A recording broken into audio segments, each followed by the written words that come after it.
we will be successful. We proceed as a federal, state, local, and private sector integrated team, bringing the whole of the nation together to answer this response. Third and finally, I want you to know that the full weight of the federal government and the resources we need are available to us. We are mobilizing them. There is no shortage of response resources on their way. So with that, I'll hand off to my colleague, Director Chuck Bonham of the state's Fish and Wildlife Department. Sir. Thank you, Admiral. Thank you, Governor Newsom, for pulling us together today for an integrated conversation with all of the leaders behind me, each of whom will have a comment in a moment. What I want to do is shift gears dramatically and speak to every single Californian that's watching right now, indeed the whole nation. What you see behind us is what is one of the things that makes this state so remarkable. We're at Bolsa Chica State Park. We're at Bolsa Chica State Wetlands. We have more types of diverse nature in this state than any other state in the union. We are a wealth of natural resources. We are here, the Department of Fish and Wildlife, in this unified command to take care of that nature, to rescue the wildlife, and deal with this oil spill. We won't stop until it's done, and it's because we know you as Californians and I as Director of the Department of Fish and Wildlife cherish what we find here in the state of California, and oil spills are a threat to it, and we are engaged fully, as the Admiral said, because this is a significant event requiring an all-hands-on-deck endeavor. And in that note, let me turn it to a true local leader, Mayor Carr, Huntington Beach. In the early hours, she was a voice of comfort and calm and information. Mayor, thank you. Thank you so much. Good afternoon, everyone. I am Mayor Kim Carr from the city of Huntington Beach. First off, I would like to thank Governor Newsom for his continued support of Huntington Beach and bringing everybody together to make sure that this cleanup is quick, effective, but most importantly, I really want our residents to know that this truly is an all hands on deck moment. Everybody is taking this extremely seriously, and rest assured we will not stop until everything is restored to its natural beauty. So again, I want to thank the U.S. Coast Guard, the Department of Fish and Wildlife, all of our federal agencies and state agencies, our county support. This has been a very long 72 hours and we're not out of the wood yet. But I want to reassure everybody that we're doing everything possible to make sure that we restore Huntington Beach to its natural beauty, a place that we all love. So thank you so much, and thank you, Governor, for all of your support and attention to this matter.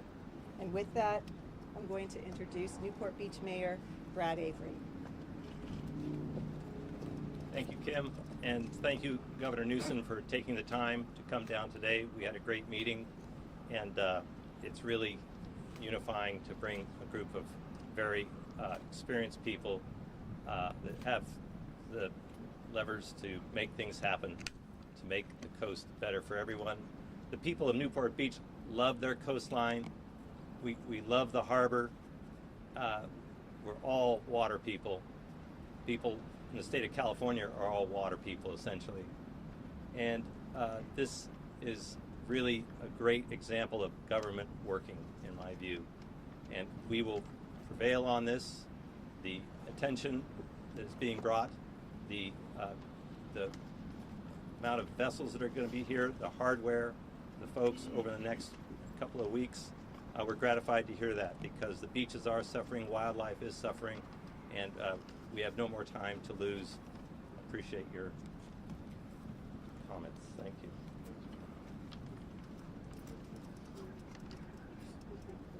Katrina Foley, sorry. Okay.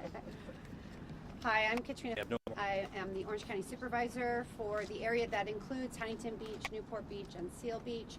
And we are so grateful that the governor came here today to Huntington Beach, because the conversation that we had in the meeting, we really talked about authentic issues. We talked about adding more staffing to get the beaches cleaned up faster.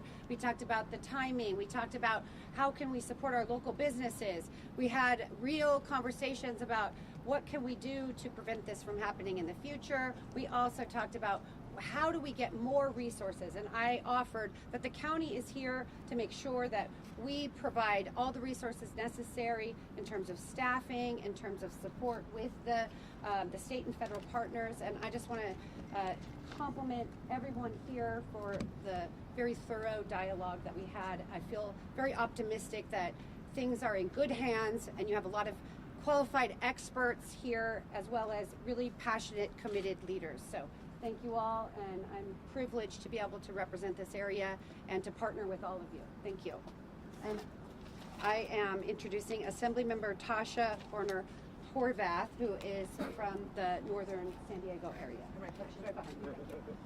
Hello, everybody. Thank you, Supervisor Foley, for having us, and thank you for everybody for being here, and the governor for joining us.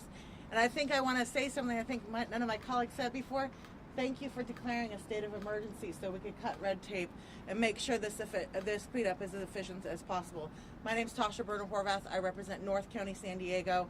Everything everybody here is doing is going to ensure that the impact in San Diego is as minimal as possible. But we know the oil is heading south, and we know there's so much to do. And so this meeting that we just had was very reassuring, because we've learned lessons from previous oil spills. And so I am very confident in the command that has come together and the people standing behind me that are going to work together to ensure that there is a full cleanup. And then we have to have a real conversation about no longer hitting the snooze button on oil spills and how are we going to prevent them in the future. So thank you so much for having me here today, and I'd like to introduce my colleague from Long Beach, Assemblymember Patrick O'Donnell. There you go. Patrick O'Donnell, State Assembly, representing Long Beach, Signal Hill, San Pedro, and Catalina Island. A lot of ocean in my assembly district. Listen, behind me is a lot of beauty, but a lot of tragedy today as well, and we're here to fix that. So I certainly want to thank the Coast Guard, the governor, for his declaration and pushing resources down to this area. I know there's been a lot of speculation as to what caused this. The ships out there going to the ports of Long Beach and Los Angeles. That's my district. So that's under investigation. Time will tell us why this happened, why this tragedy happened. But I can tell you one of the things we need to do is we do need to get these ships off the water. And there's three simple answers to doing that. It's going greener, quicker. That's passing Congressman Lowenthal's a bill which would charge each container a fee so that we have infrastructure to get these ships off the water quicker and back home to where they belong. And also President Biden's infrastructure plan, which will offer a lot of money to ports to help them not just have more volume, but also velocity. Again, get these ships off our water, off our coast. With that, I just want to say this is also personal to me. My kids surf in those waters. They were on their surf team, which met at Tower 22 down there a bit every morning. I know the next person I'm introducing right now is Cotty Petrie Norris. I know her kids surf in those waters too. So this is not only something that needs to be dealt with on a political level, but very much a personal level too, because this is part of our culture here.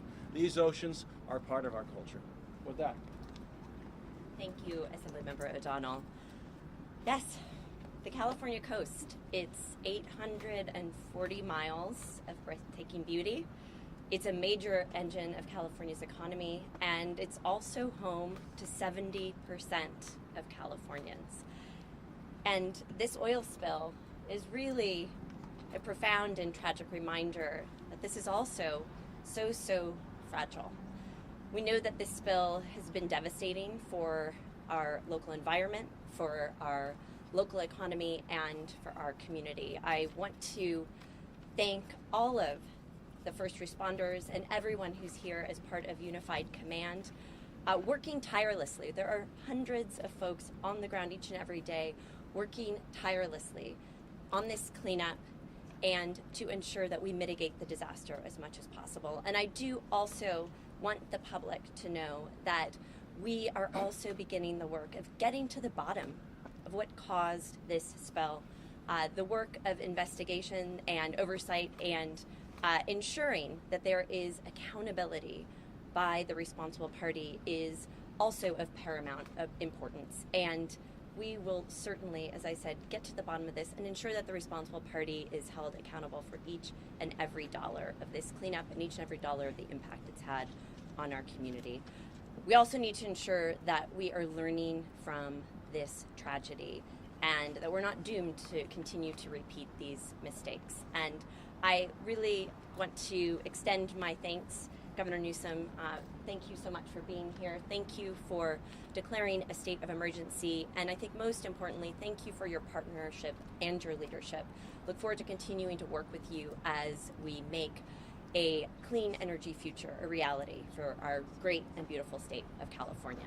With that, I am pleased to introduce my colleague, Senator Dave Min. Thank you. Thank you, Kari.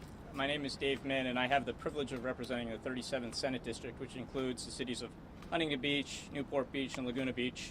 And I may have some disagreement behind me, but I think I represent the best beaches in the country. But we also have some of the most important protected marine ecosystems in the state as well. So this has the potential to be devastating for us. I want to thank the governor for his leadership in coming down here, visiting, and taking this seriously, declaring a state of emergency. I also want to thank all our first responders. We had a really productive conversation in there. We're going to have 1,000+ people on the ground cleaning our beaches by the end of this week. And that's a short-term thing we're all concerned with, is mitigating this crisis right now, mitigating the environmental and economic impacts. In the longer run, we had a robust discussion in there about how we get our businesses on track.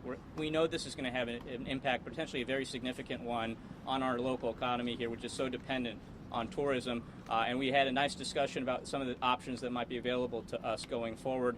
I know we all care about accountability as well. We need to make sure that those who are responsible for this are held accountable, and that is something that we all take very seriously. But I think potentially the most important thing, and I know everyone behind me, including the governor, shares this commitment, is that we need to make sure this is the last major oil spill that California ever experiences. And I hope that my federal colleagues and us in the state legislature can come to productive solutions on that front.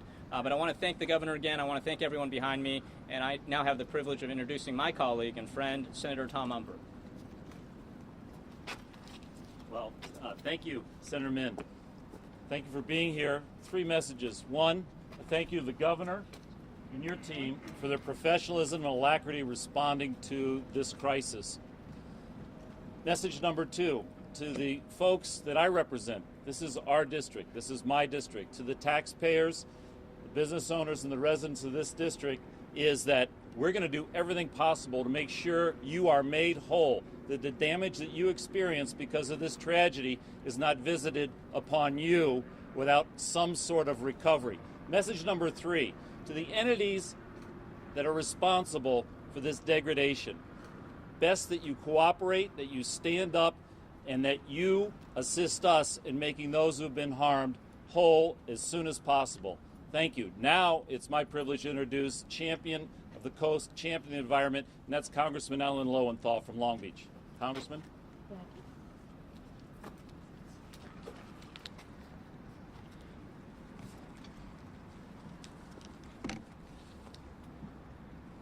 Thank you. Taking off my mask will be longer than when I speak. I'm Alan Lowenthal. I represent, like Patrick O'Donnell, I represent Catalina, Long Beach, also Western Orange County, and Western and Northern Orange County. I too want to preface what I say by thanking all the first responders, thanking the local representatives from Orange County, the state representatives, the governor.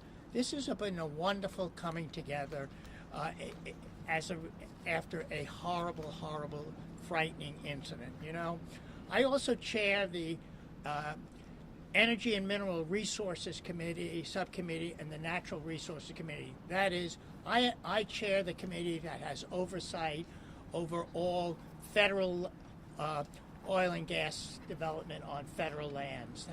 That's really what happened. We are talking about a horrible, horrible incident that occurred originally on federal lands, but it ends up offshore. It ends up impacting state and local communities tremendously.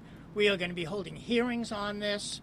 I will say that my colleague Mike Levin and others, I mention Mike because out of our committee for the last 5 years, we have written letters and gotten legislation out of the Energy and Minerals Subcommittee that says no more drilling of oil on the Pacific, the Atlantic, or in the eastern Gulf of Mexico. That's been our stance. We now see one of the results of when drilling occurs. When there's drilling, there will be spilling.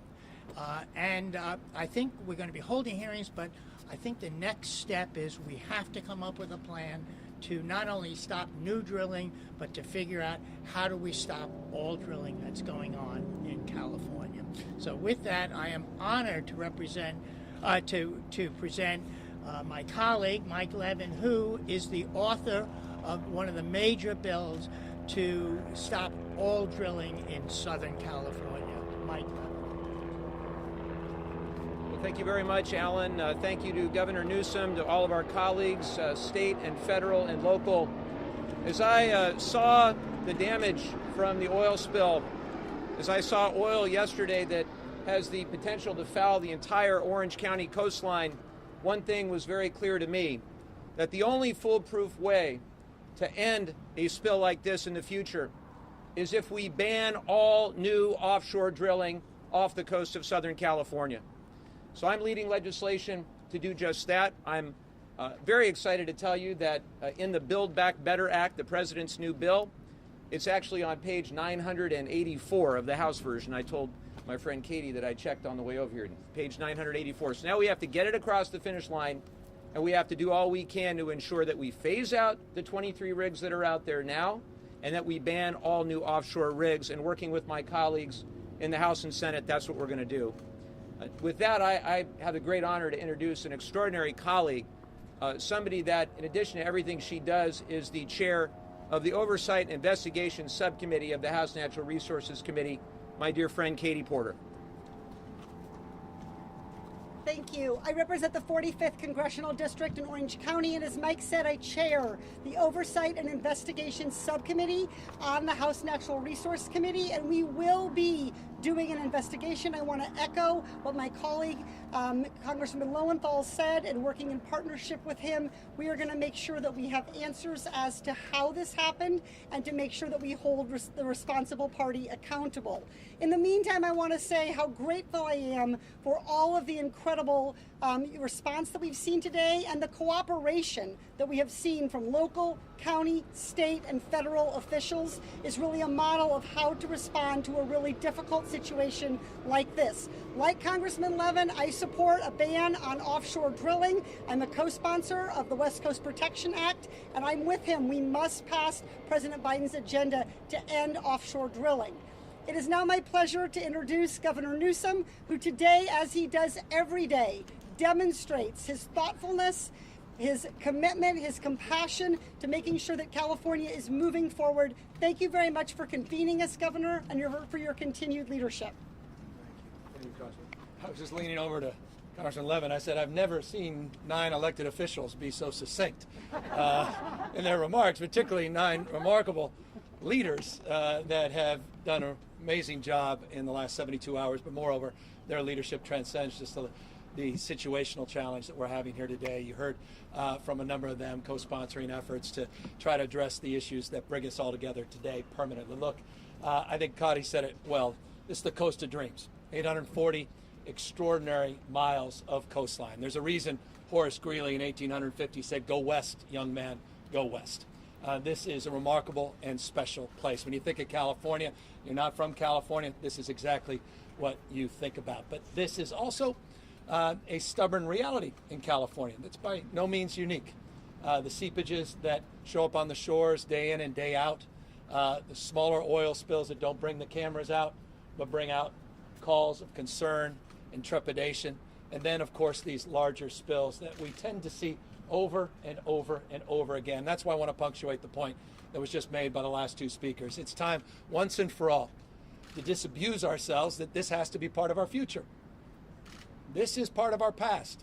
And we can moralize and talk about the good old days. We can talk about how important these rigs have been to the prosperity of this country and the middle class. But at the end of the day, this is about the stale air of normalcy versus the fresh air of progress. Right now, fossil fuel jobs literally are outnumbered 5-1 versus clean energy jobs in the state of California. Outnumbered 5-1 today. This does not have to be part of our future. What you're seeing happening in this industry is a lot of the mature and larger companies are selling out to smaller companies that don't have the capacity to do the job, that don't have the capacity to make sure that these rigs are safe. You've got federal rigs out there, and yes, we recognize our responsibility, state operations that are out there.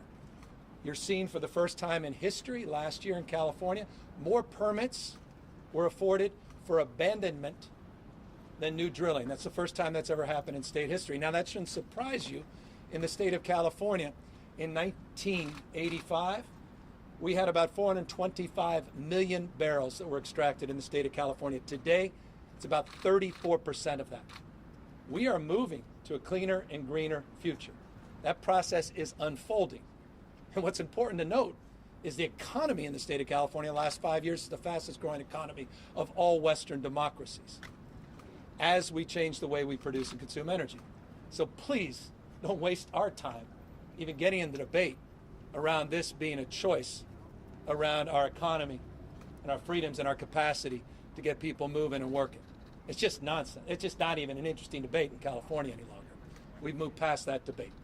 And so we need to now move past this incident, deal with its situation. And I just want to thank the supervisor, the mayors, the incredible leadership, the local electeds as well from state assembly members and senators, and obviously the federal representatives for their sincere effort to try to address not just this moment, but to provide some accountability and transparency around these issues. Now, I know all of us are eager to know exactly what happened, when it happened, who was notified, and when, and that's part of the investigation. We just had a long meeting. We worked through some of those issues, all of us asking each other to work through those issues, and in due course, and we are putting pressure because we recognize the need to be more transparent. We're putting pressure on all of us to get that information to you immediately, including just this basic information. How many gallons were spilled? How many barrels? We know the peak number. You've written about it, and some of you said it, 144,000. Others have written about 131. Some have it 126. That's all within a margin of the worst case scenario. That's basically all the volume that was in the pipe. Now, I don't want to get into the merits or demerits of the worst case scenario except to say I think it's going to be a lot better than that, but it doesn't matter to the folks out here that can't go to the beach. It doesn't matter to the mayor. It doesn't matter to the county supervisor. It doesn't matter to those small businessmen and women that can't, that aren't generating revenue. Tourists that can't come out to their beach. And as the Admiral was saying to all of us, nor does it necessarily matter as it relates to the cleanup, because it's just a question of volume. You still have the spread, even if it's substantially less gallons that have to be cleaned up, just maybe a little less volume that you scrape up in that moment. So this is going to take time to clean up. We're already going back. Look at what happened in 2015 and the 140 plus-ish thousand, plus or minus, thousand gallons that spilled nearby, the Refugio oil spill. Took about 3.5 months total in that spill, total, to clean it all up. Now, that was a different spill. Remember, that occurred onshore going offshore. And that hit a different topography as it relates to the beach, more rock, which makes it a little more challenging to clean up than the sand. That said, we've got some contemporary experience here that allows to guide us in a direction where we do believe we could start answering questions, the questions all of you have. When can I go back on my beach? When can I go back out on my boat? When can I go back out and whale watch? When can we go back to lobster season? Big deal down here in Southern California. And so those questions will be not only answered, but the answers will be afforded over the course of the next days and weeks. And I assure you we'll stay on top of this. I want to thank our team led by the Office of Emergency Services, our incredible leadership, Department of Wildlife, Fish and Wildlife, and the good work that Jennifer Lucchese at State Lands is doing.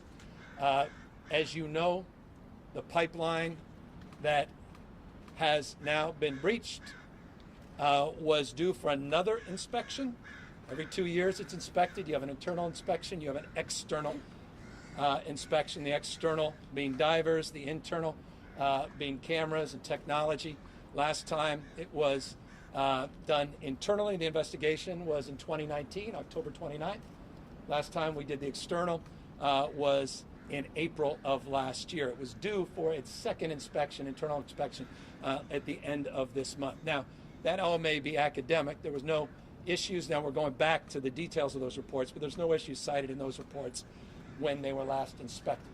But it may be academic if indeed this turns out to have been a cause that some have speculated as it relates to the cause that is now internationally identified as a supply chain challenge that obviously we're experiencing disproportionately here when we have 40+% of the world's goods movement coming out of the LA and Long Beach ports. So across the spectrum, this is a moment to remind all of us that this does not have to be our future.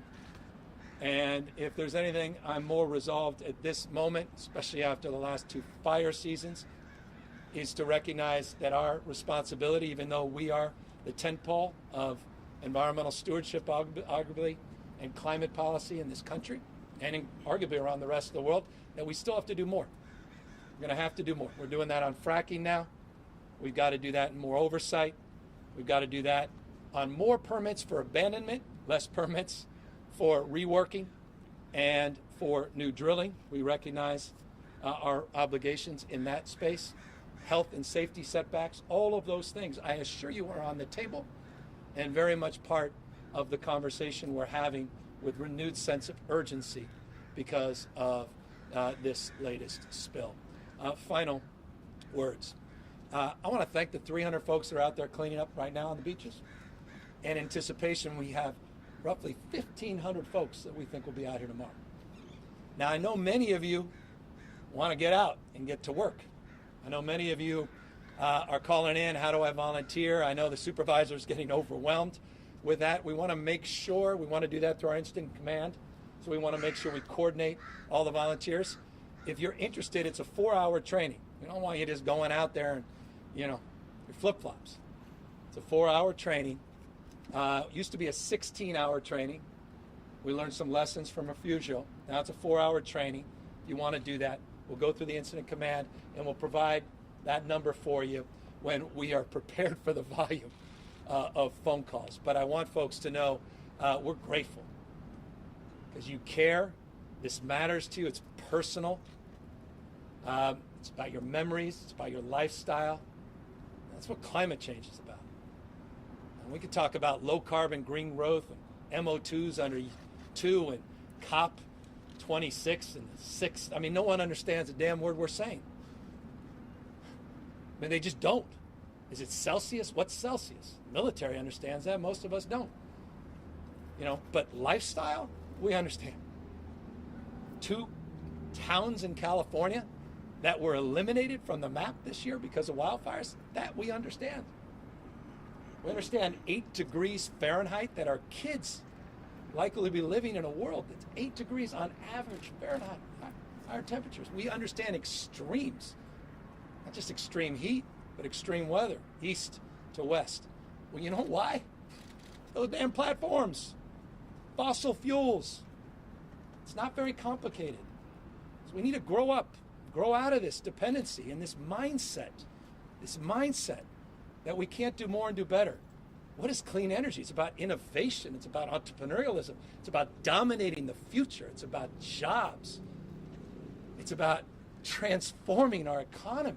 It's about future-proofing America and California. It's about protecting this coast and other coasts of dreams around the rest of the world for generations. My gosh, let's capture that opportunity. Let's capture this moment in Congress. Let's move forward with the agenda the Biden administration has put forward. Let us own up to our own responsibilities. Yes, the state included, to do more and do better. But also let's recognize the opportunity that this moment provides as well. In optimism, I say all of that, but also sober that this tragedy did not need to occur and does not need to persist into the future. With that, all of us are here to answer any questions you may have. Governor, you heard Congressman Levin talk about the only foolproof way of stopping this is to ban global drilling. How much of a reality Well, banning new drilling's not complicated. That's prospective. I mean, we've been battling the Trump administration on that in the past. We don't have the headwinds. Now we have tailwinds with the Biden administration. But there hasn't been a new offshore lease here in half a century. 50s and 60s, that's when you started to see these platforms. There hasn't been a new one in over 50 years. There won't be.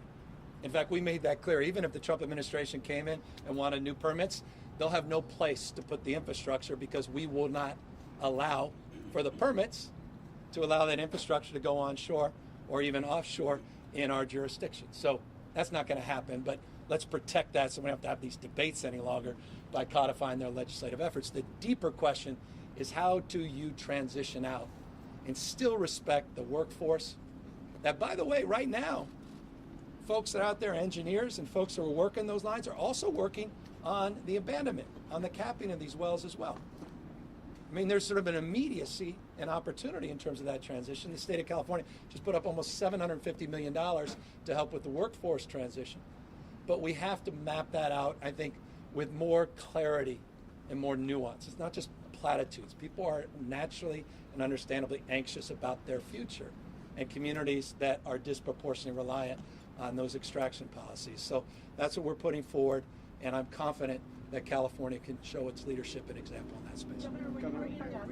Yeah. I just want to make sure too that people are aware that this leak occurred on federal waters and the lease was under the management of the Federal Department of Interior.